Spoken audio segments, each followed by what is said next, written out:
দর্শক আপনাদের আমন্ত্রণ জানাচ্ছি যমুনা ডেস্কে শিরোনাম। গ্রহণযোগ্য শর্তে যুদ্ধ বন্ধ এবং জিম্মি মুক্তির বিষয়ে আলোচনা শুরুর নির্দেশ নেতানিয়াহুর। গাজায় নিহতদের ৮৩% বেসামরিক। গাজা সিটি এবং সংশ্লিষ্ট অঞ্চলগুলোয় দুর্ভিক্ষ ঘোষণা জাতিসংঘের। পরিকল্পিতভাবে এই সংকট সৃষ্টি করেছে ইসরায়েল। ইউক্রেন যুদ্ধের পর রাশিয়া থেকে ভারতে আম্বানি গ্রুপের তেল আমদানি বেড়েছে ৪৭%। অল্প দামে কিনে উচ্চ মূল্যে রফতানি করা হয়েছে ইউরোপে।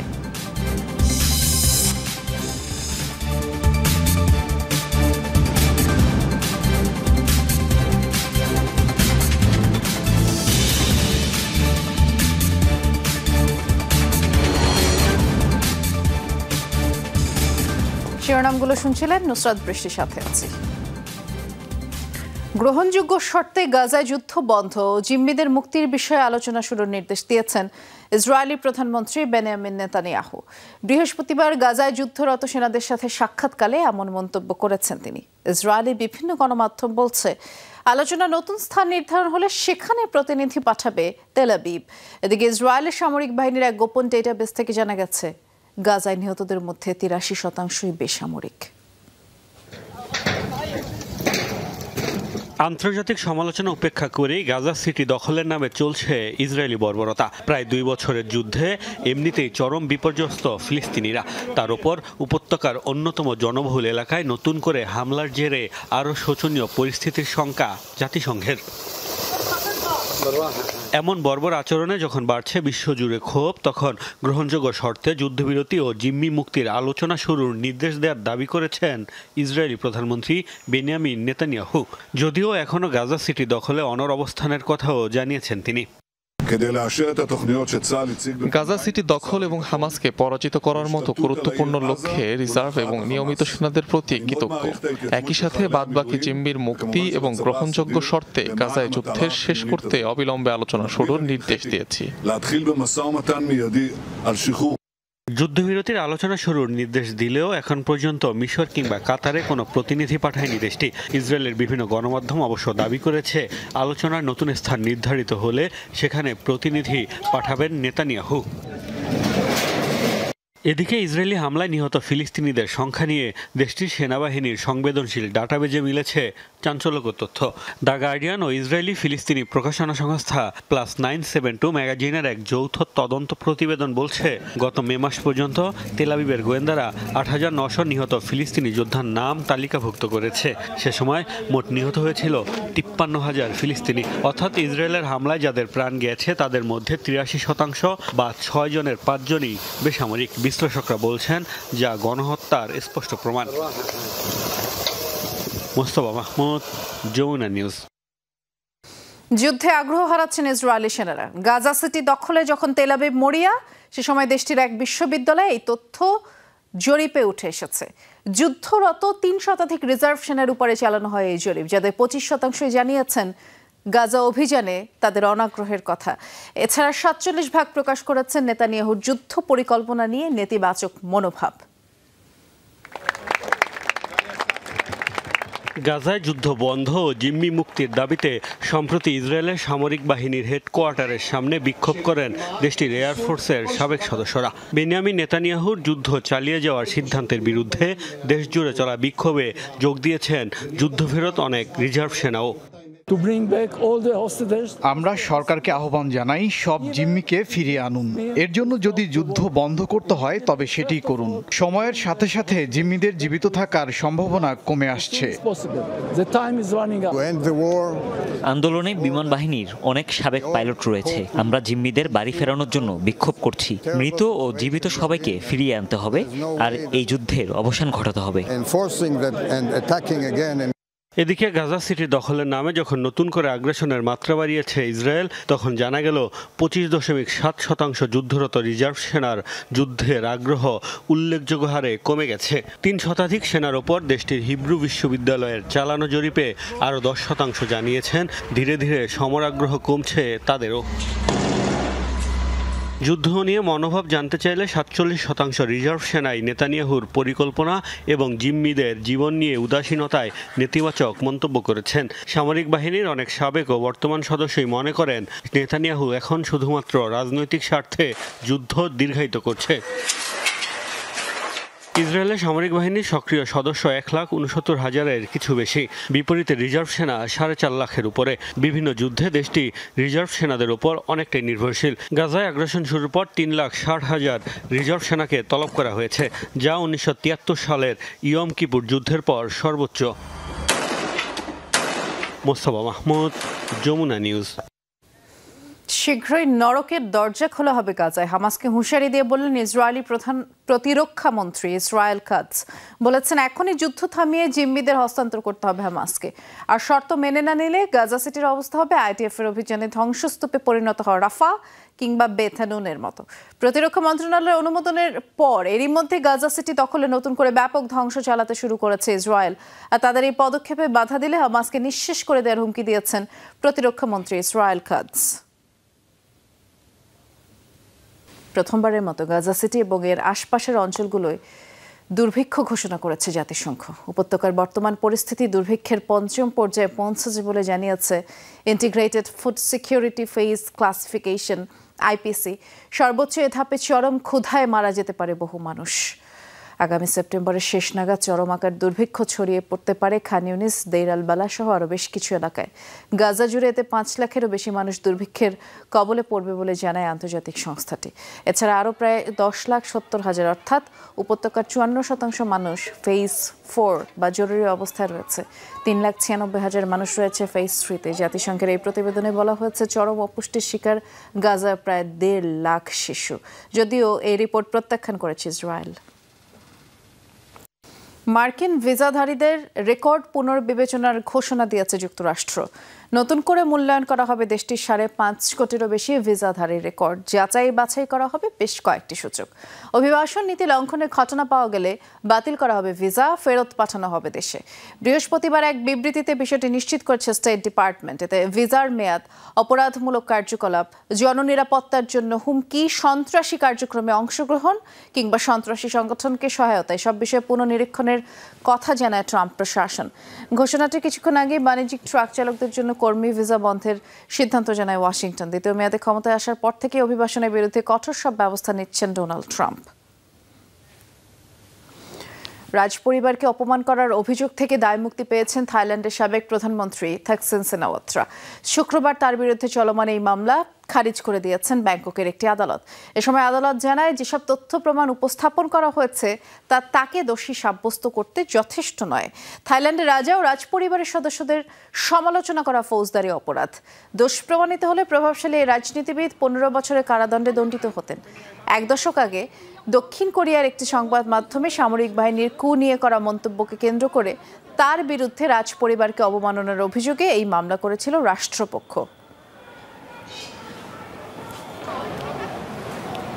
10 বছর ধরে চীন সীমান্তে গোপন মিসাইল ঘাঁটি বানিয়েছে উত্তর কোরিয়া। নির্মাণ শুরুর 21 বছর পরে যা পশ্চিমারা ধরতে পেরেছে। বিশেষ প্রতিবেদনের মধ্য দিয়ে পিয়ংইয়ংয়ের গোপন ঘাঁটির তথ্য এবার বিশ্বের সামনে উন্মোচন করল মার্কিন থিঙ্ক ট্যাঙ্ক CSIS। বলা হচ্ছে ঘাঁটিতে থাকা অন্তত 9টি পারমাণবিক ক্ষেপণাস্ত্র চিন্তার কারণ হয়ে দাঁড়াতে পারে যুক্তরাষ্ট্রের জন্য।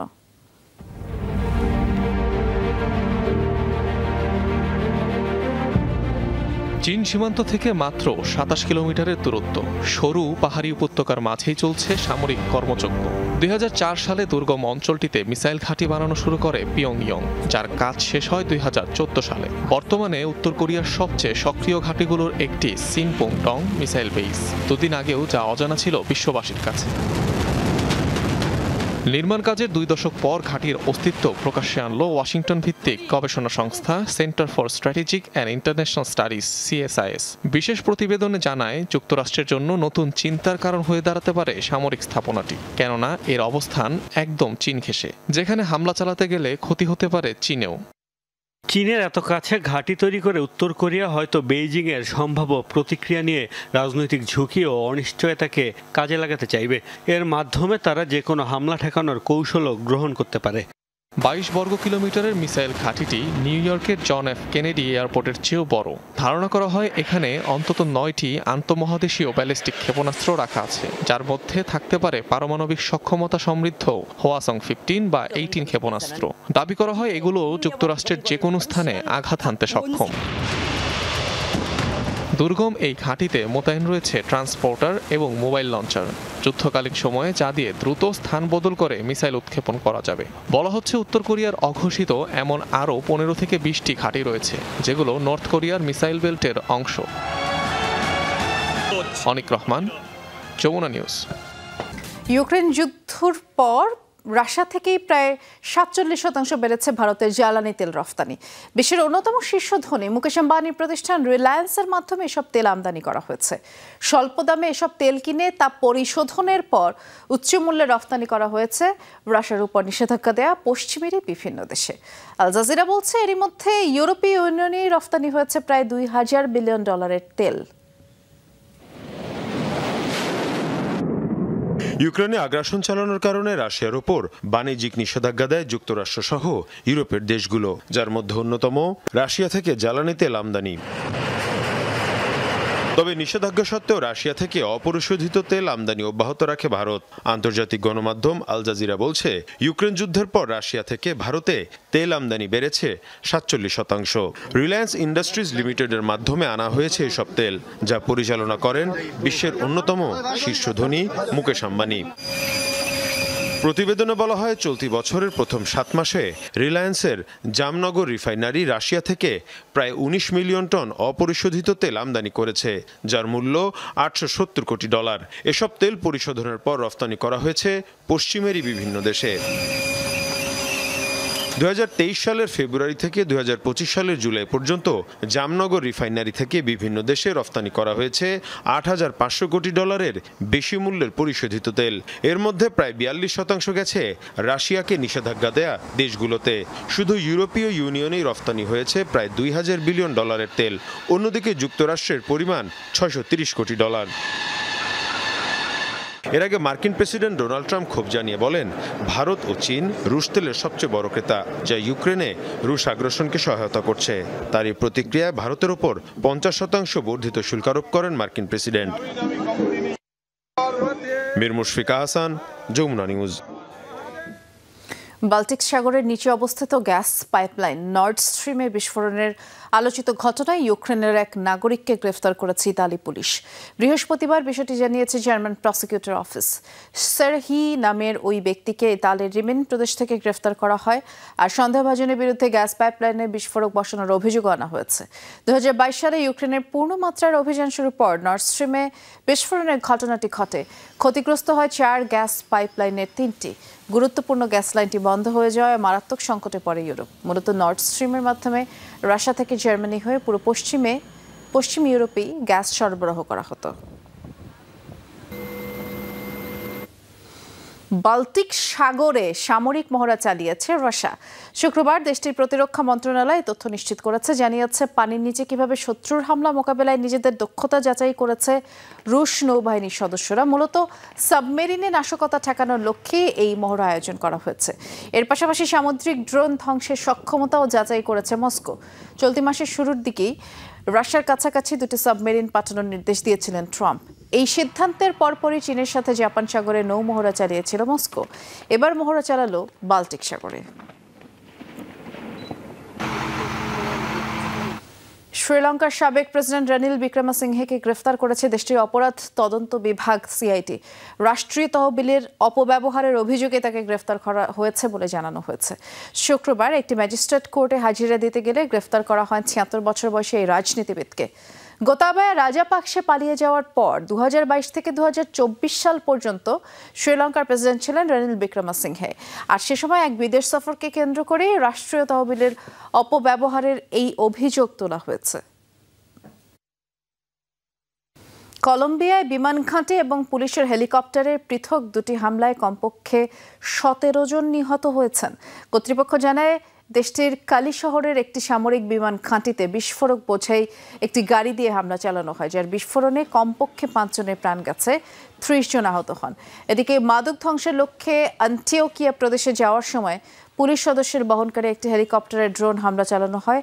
কমপক্ষে 12 পুলিশ নিহত হন।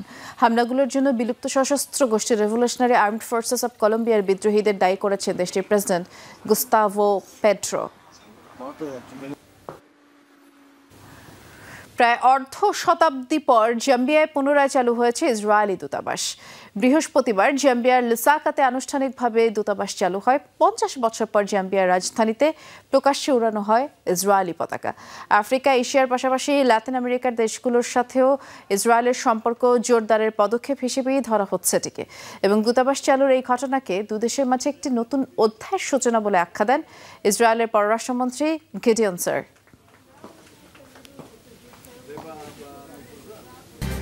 গেমিং প্ল্যাটফর্মে সরাসরি সম্প্রচারে এক ব্যক্তির মৃত্যুকে কেন্দ্র করে তোলপাড় চলছে ফ্রান্সে।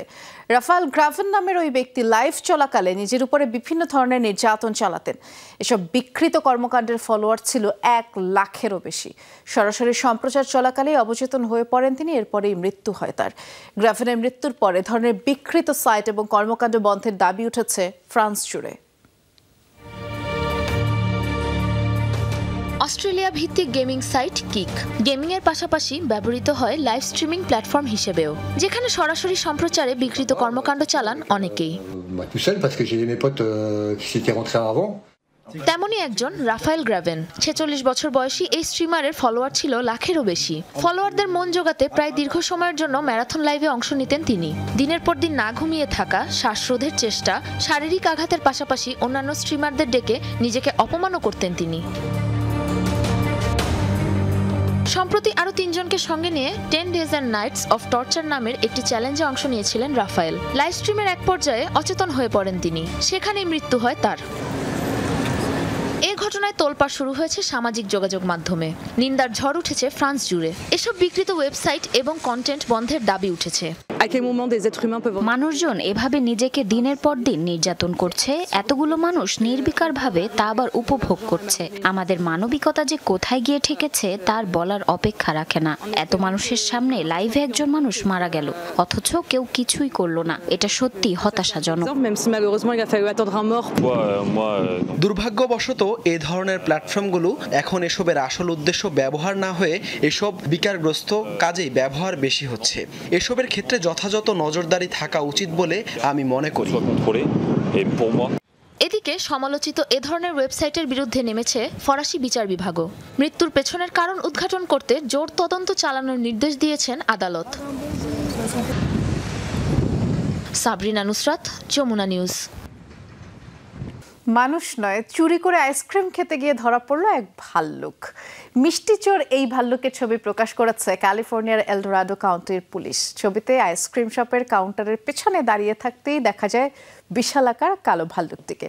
বেশ কয়েকটি ফ্লেভার চেখে দেখলেও স্ট্রবেরি আইসক্রিম খাওয়ার প্রতি তার বেশি আগ্রহ, এবং এমন অপ্রত্যাশিত অতিথির দেখা পেয়ে ভয়েই পুলিশে খবর দেয় দোকান মালিক। তবে পুলিশ কিছু করার আগেই খাওয়া শেষ করে হেঁটে চলে যায় ভাল্লুকটি।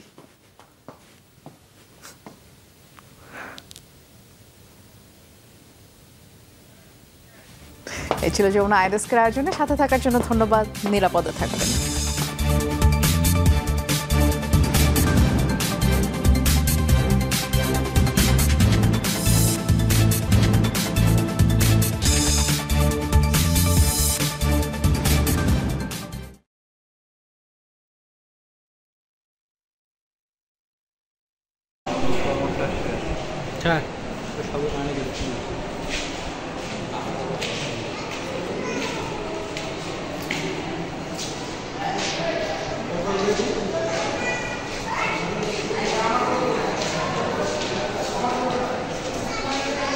Ini